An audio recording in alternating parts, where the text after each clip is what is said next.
the hottest comic books in the world. And ladies and gentlemen, a big round of applause. Welcome back to the channel, Gem from XMen Collectibles. How you feeling, buddy? What's up, Comic Tom and the Tomanites? It's your boy XMen, and I'm back, at least for this episode. We have over $70,000 in comic sales that took place in 7 days. Let's just jump right into it at the list at number 10. Hit the subscribe button. We have Forever People issue number 1, the first full appearance of Darkseid. We have 6 sales that took place over this past week, totaling over $2,000. A 9.6 is up 47% for a year-high sale of $880. Now, that is a strong payment, clearly because of the optimism brought to you by James Gunn and the Superman movie. Did you see it, Gem? And can you imagine Darkseid being incorporated into this new James Gunn DCU?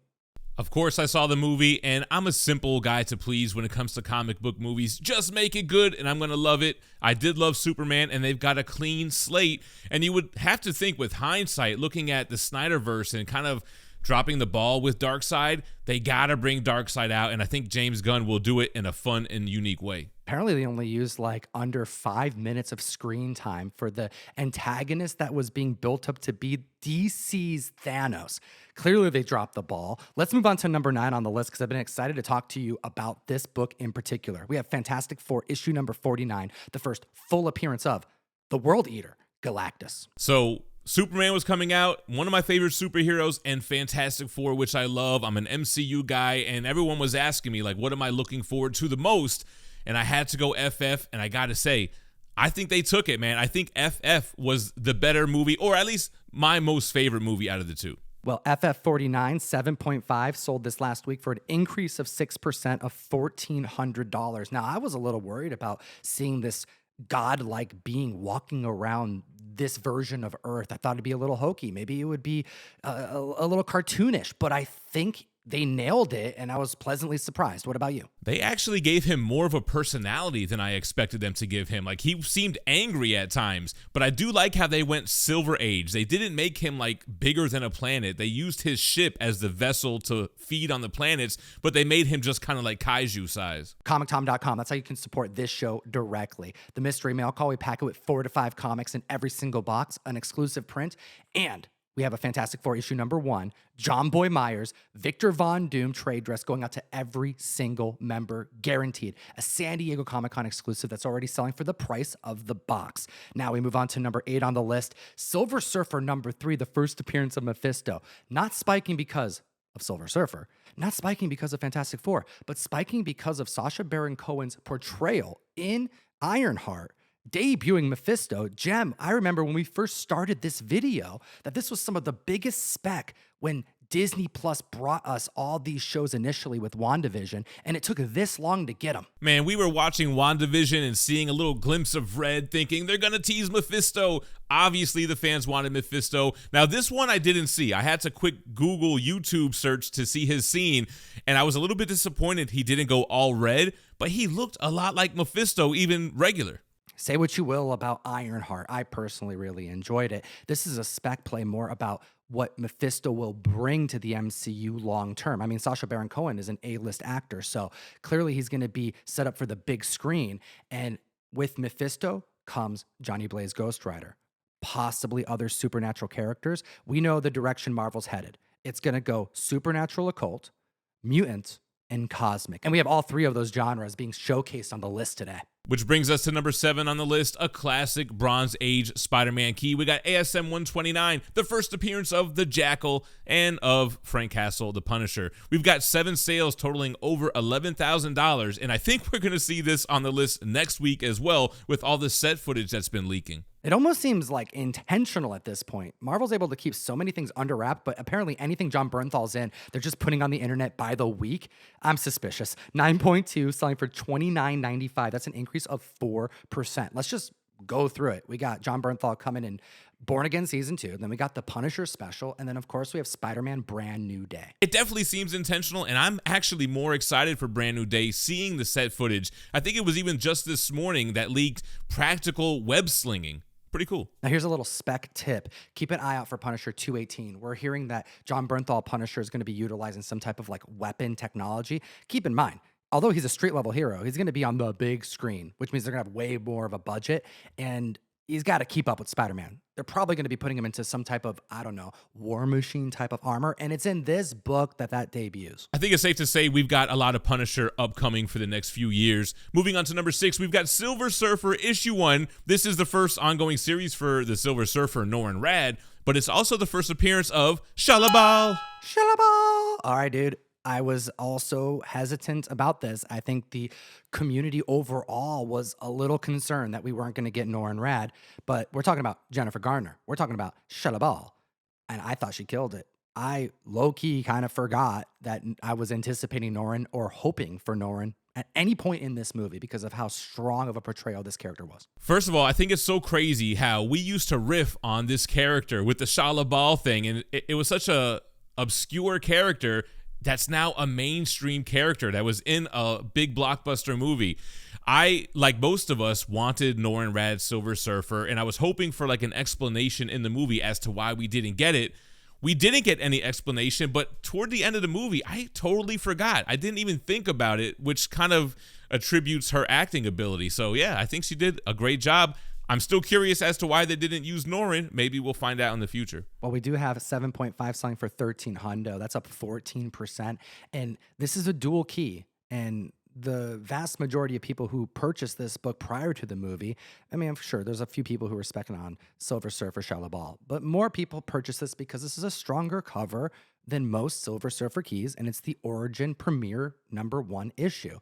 But now we have another reason to spec on it, and I think it's well-deserved. Let's move on. We have number 5 on the list with XMen 94. We have the second appearance of the new team after Giant Size X-Men #1. This is when Chris Claremont takes on the run, and we know mutants are coming in the future, but they are so tight-lipped about what is going to happen. And I have a theory, Jem. I mean, look at John Bernthal.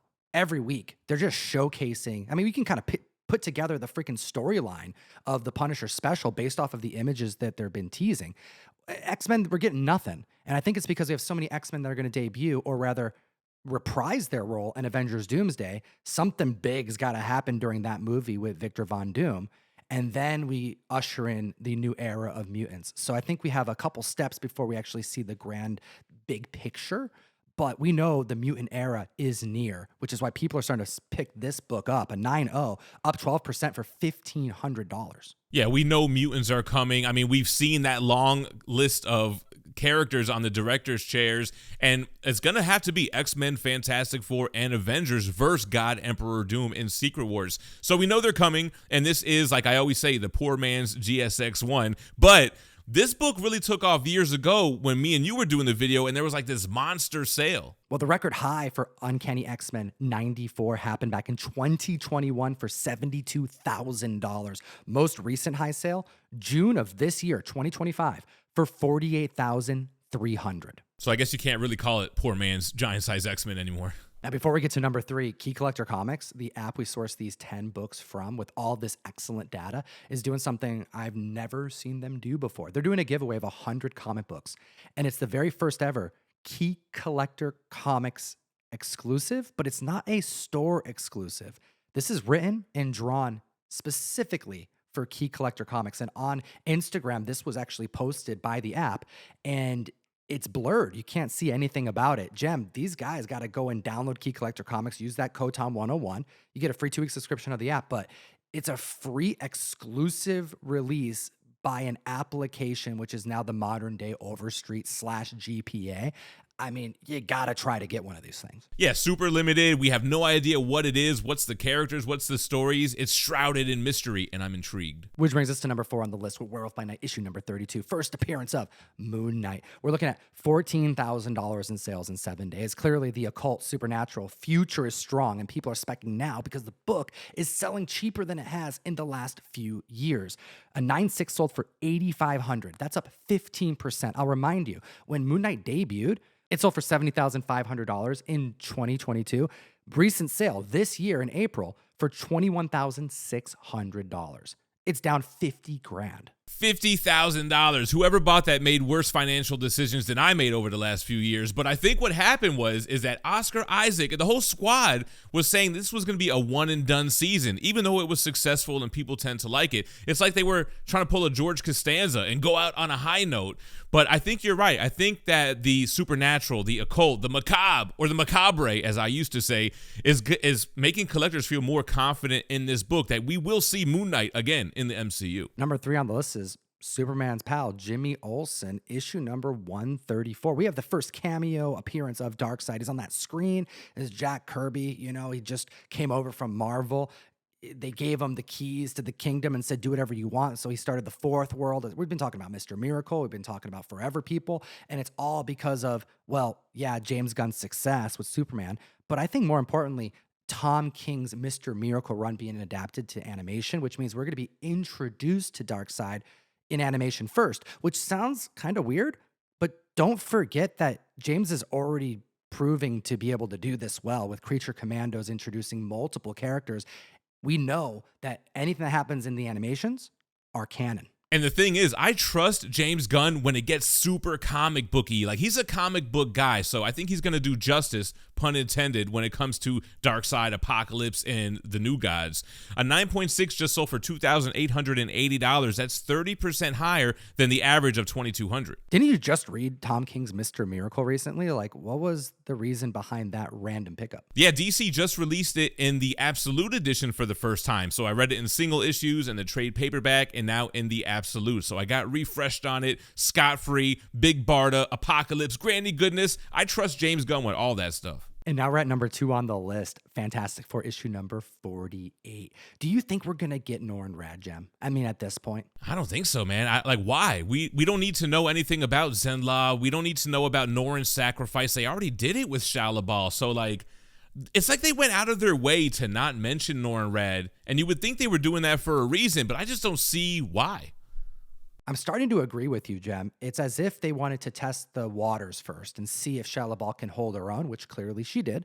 And looking at this book, I mean, we're seeing $15,000 in sales in the last 7 days. This right here is a play to secure a Jack Kirby blue chip cosmic key. We do have the cameo of Galactus, of course, but you don't buy this book for Galactus. You buy Norrin Rad Silver Surfer. So there's got to be some optimism about Silver Surfer in general. Maybe Shalabal getting her own, show at some point. I mean, she definitely went somewhere post this movie.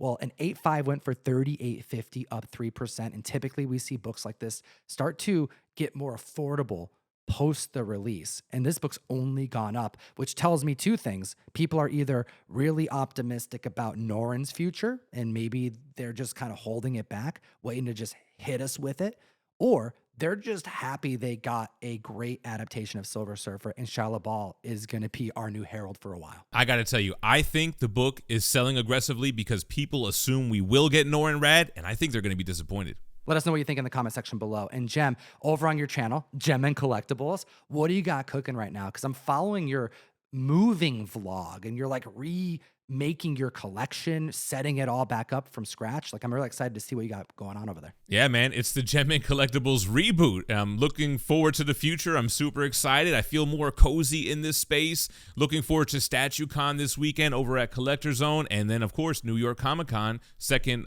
weekend of October. Oh, damn, I'm going to see you in person. Link in the description. Follow my boy XMen, and let's talk about number 1 on the list.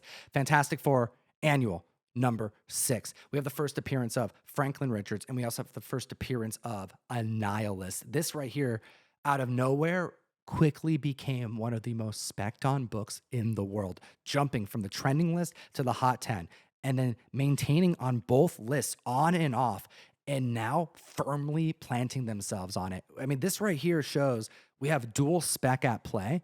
But really, and wouldn't you agree, Jem, the spec reasoning has officially flipped? Definitely flipped. This was a book that I personally spec'd on, and shout out to Very Gary. Last I checked, he had a horde of these, but mostly for Annihilus. I thought they would go Annihilus, Annihilation Wave, the Annihilation storyline after Thanos, and they didn't, and they probably should have, but Franklin Richards was always like the backup. Now it's reverse. You're buying the book for Franklin. He's a major player in the MCU now, the Omega level mutant that is part of the Fantastic Four family. and Annihilus is kind of taking a back seat. Well, we do have that cosmic corner of the MCU to look forward to. We're hearing rumors about Annihilus being incorporated into that. But like Nova's been on and off for 7+ years at this point, so I don't really trust anything that they're saying about the cosmic side of things. But clearly Franklin Richards is being set up for a big future in the MCU. I mean, that post-credit scene said it all. We have a 9.4. In fact, actually, I'll just hit you with all three of them. We have an 8.0 year high sale for $800. We have an 8.5 year high sale for $800. They can't even keep up with each other. That's what I'm pointing out here. And a 9.4 went for $32.50, up 9% for a year high sale, totaling $7,000. Do you own this book? Do you want to see XMen back on the list covering it more often? Let them know in the chat. And then, of course, my brother, as always. Geek responsibly and stay minty fresh. Enough said. Ooh, we're done, Jam. We completed the video. How do you feel? I feel good, man. Feels like riding a bike. Thanks for being back on the channel, my broski. We do giveaways every single week. Go to comictom.com, put your phone number in, join the SMS, the text message group. That's where we pick our random winners. We do it all the time. And once you're in for life. We'll see you soon.